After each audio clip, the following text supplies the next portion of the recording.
ایک دو احادیث آپ کو دکھاتا ہوں. یہ دو احادیث جماعت عمریہ کے صحیح ترین کتب میں ہے. اس میں عمر کا ذکر نہیں ہے، لیکن اس میں ان لوگوں نے نام چھپایا ہے اس شخص کا. جو شخص یہ کام، جو حدیث اس کے متعلق ہے، اس نے کام چھپایا ہے. یہ عمر ہو سکتا ہے، یہ کوئی مثلا دوسرا صحابہ ہو سکتا ہے. ملاحظہ فرمائیے تفسیر القرآن العظیم المجلد الاول، چھاپ مکتبہ نزار مصطفیٰ الباز، سن 1997 میں کتاب چھپی. ملاحظہ فرمائیے یہاں پر مقدمہ ہے. ان کا مقدمہ ہے جناب ابن ابی حاتم رازی. کہتے ہیں میرے بھائیوں نے سألنی جماعت من الاخوان، میرے بھائیوں نے، دینی بھائیوں نے مجھ سے مطالبہ کیا ہے، درخواست کی ہے، اخراج تفسیر القرآن مختصراً بأصح الاسانید وحذف الطرق والشواہد والحروف والروایات. میرے ایمانی برادران نے مجھ سے مطالبہ کیا ہے کہ میں ایک ایسی کتاب، تفسیر کی کتاب لکھوں یہ سب کے سب صحیح ترین احادیث ہوں، اور اس میں ان احادیث کے جو شواہد ہیں، شواہد میں نقل نہ کروں، توابع میں نقل نہ کروں. ایک حدیث ہو سکتا ہے اس کے صحیح ہونے کے لیے میرے پاس 10-15 مزید احادیث ہوں، ٹھیک ہے نا، لیکن انہوں نے مجھ سے یہ مطالبہ کیا کہ ان کو نقل نہ کروں. فالتمست إلى ملتمسهم فتحريت إخراج ذلك بأصح الإخبار إسنادا. تو میں نے ان کی جو طلب ہے میں نے وہ قبول کیا ہے، اور میں نے ایک بہترین تفسیر جو صحیح ترین احادیث پہ مشتمل ہے، ایسی تفسیر کو میں نے ان کے لیے لکھ دیا ہے. یہ جب پتہ چلا عزیزو تو ملاحظہ فرمائیں، تفسیر ابن ابی حاتم صفحہ نمبر 2522،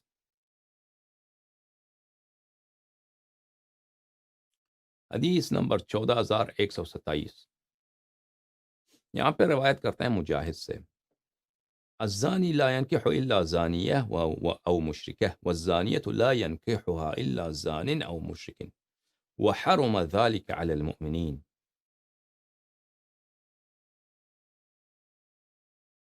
کہ زانی کے ساتھ زانیہ ہی نکاح کر سکتی ہے، اور اس کے مومن اس کے ساتھ شادی نہیں کر سکتی، نکاح نہیں کر سکتی. اس آیت کے ذیل میں مجاہد روایت کرتے ہیں، کن فی الجاہلیت بغیات، جاہلیت کے زمانے میں زناکارہ عورتیں تھیں.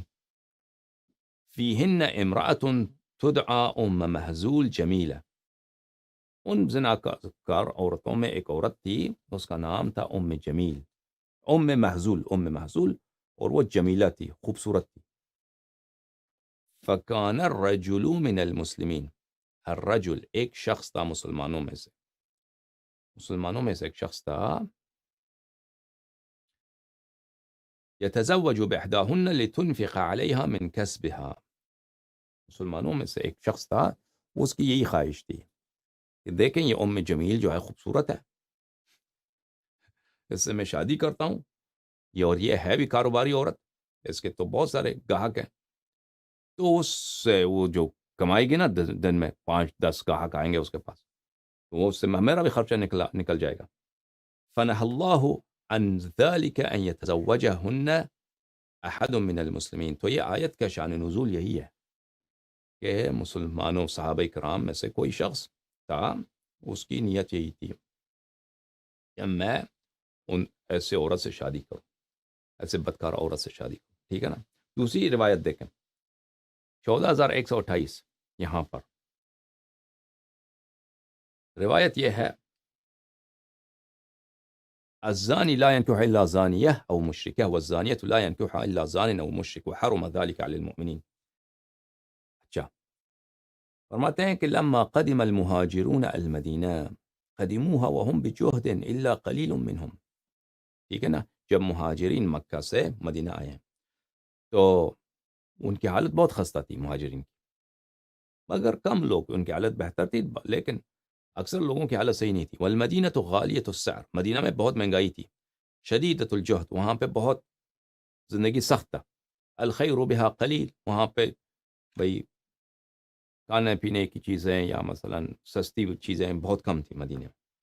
وفی السوق زوان متعالمات من اہل الکتاب، اور بازار میں زانیہ عورتیں تھیں، متعالمات، ان کا علم تھا، ان کے پاس کیا تھا، پرچم لگائے تھے انہوں نے، ان کے جھنڈے لگائے تھے اپنے، ان کا جو کاروبار کا جو اڈا تھا، زوانی عورتیں اپنے گھروں پہ انہوں نے پرچم لگائے تھے کہ جو شخص ان کے پاس ساتھ، جس شخص کو بھی زنا کی شہوت ہے نا، تو پھر وہ چلے جاتے تھے ادھر.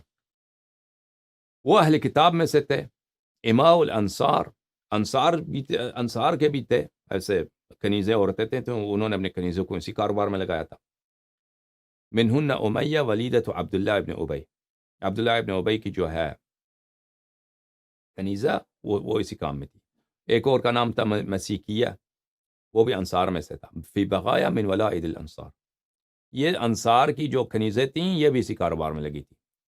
وقد رفعت كل امرأة منهن على بابها علامة كعلامة البيطار ليعرف أنها زانية مؤجرة.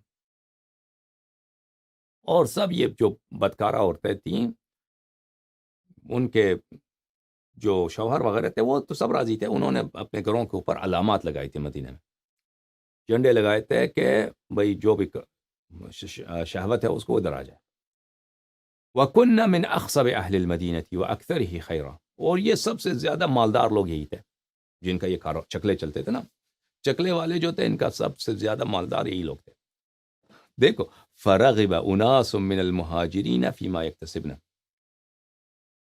مہاجرین میں سے، قریش میں سے، بھلے والسابقون الاولون من المہاجرین والانصار نستجیروا باللہ، مہاجر جو ہجرت کر کے آئے تھے، بھی سختی کا حالت ہے، انہوں نے اسلام کی خاطر بہت قربانی کی ہے نا،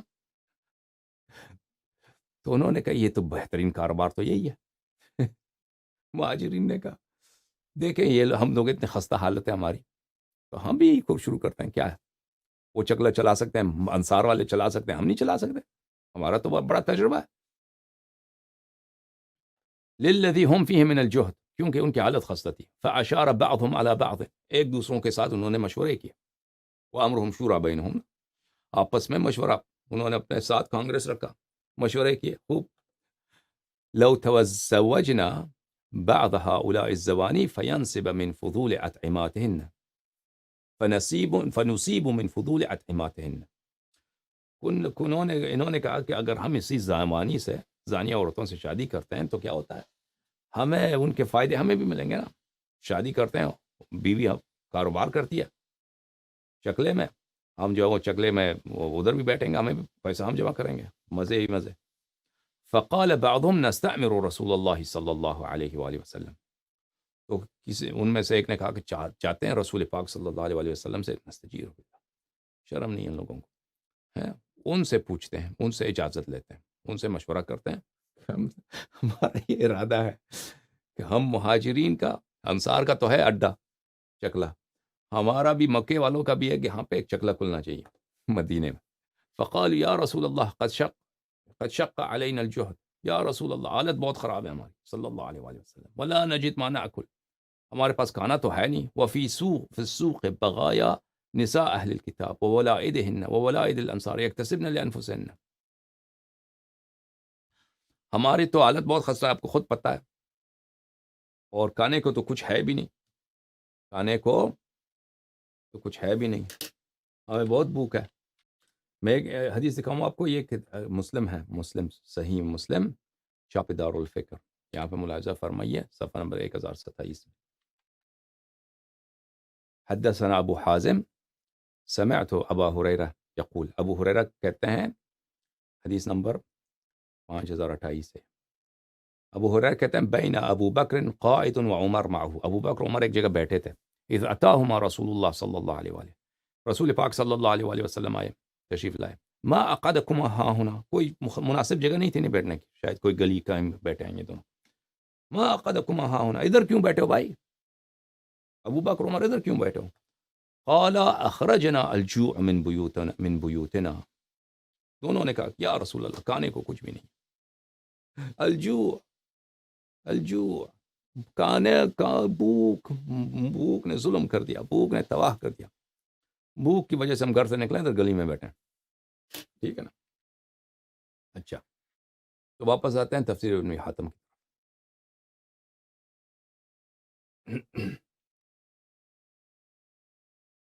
تو ہماری حالت بہت خراب ہے، لیکن بازار میں جو ہے اہل کتاب اور انصار کے جو کنیزیں ہیں وہ تو خوب پیسے کما رہے ہیں، ان کے چکلے ہیں بہترین، ادھر ایک چکلا، ادھر دوسرا چکلا، ادھر تیسرا چکلا، چکلے چل رہے ہیں، اور انہوں نے علامت بھی لگائی ہیں، لوگ آتے ہیں، ان کا درآمد ہوتا ہے، یکتسبن لانفسہن، یہ زانیہ خواتین بہت پیسے کماتی ہیں، فیصلح لنا ان نتزوج منہن،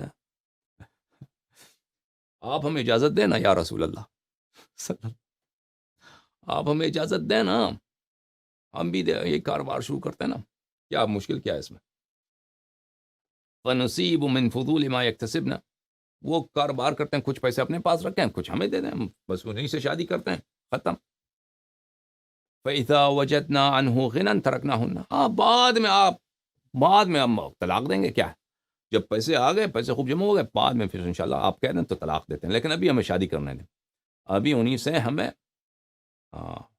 اس وقت جب یہ صحابہ نے، صحابہ کرام نے یہ درخواست کی تھی رسول پاک صلی اللہ علیہ وآلہ وسلم سے، تو اللہ تعالیٰ نے یہ آیت نازل کی کہ زانیہ سے کوئی شادی نہیں کر سکتا، ٹھیک ہے۔